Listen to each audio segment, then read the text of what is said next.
ಕೀರ್ತನೆ 42:10 ಓದಿ ನೋಡುವಾಗ ದಾವೀದನು ಹೇಳ್ತಾ ಇದ್ದಾನೆ, ನಿನ್ನ ದೇವರು ಎಲ್ಲಿ ಎಂಬುದಾಗಿ ಶತ್ರುಗಳು ನನ್ನನ್ನು ಗೇಲಿ ಮಾಡುವಾಗ ನನ್ನ ಎಲುಬುಗಳು ಮುರಿಯಲ್ಪಡುತ್ತಾ ಇದೆ.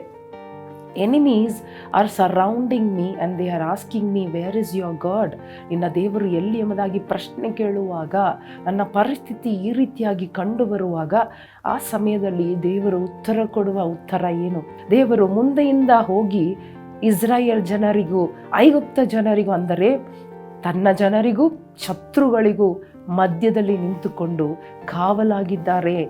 ತನ್ನ ಜನರಿಗೆ ಬೆಳಕಾಗಿ, ವೈರಿಗಳಿಗೆ ಕತ್ತಲಾಗಿ, ಇಡೀ ರಾತ್ರಿ ಇಬ್ಬರು ಒಬ್ಬರನ್ನೊಬ್ಬರು ಮುಟ್ಟದ ಹಾಗೆ, ಶತ್ರುಗಳು ತನ್ನ ಜನರನ್ನು ಮುಟ್ಟದ ಹಾಗೆ, ಹಲ್ಲೆಲೂಯಾ, ಯಾವ ನಾಶನ ತನ್ನ ಜನರನ್ನು ಮುಟ್ಟದ ಹಾಗೆ ದೇವರು ಮಧ್ಯದಲ್ಲಿ ನಿಂತುಕೊಂಡಿದ್ದಾರೆ. ಹಲ್ಲೆಲೂಯಾ.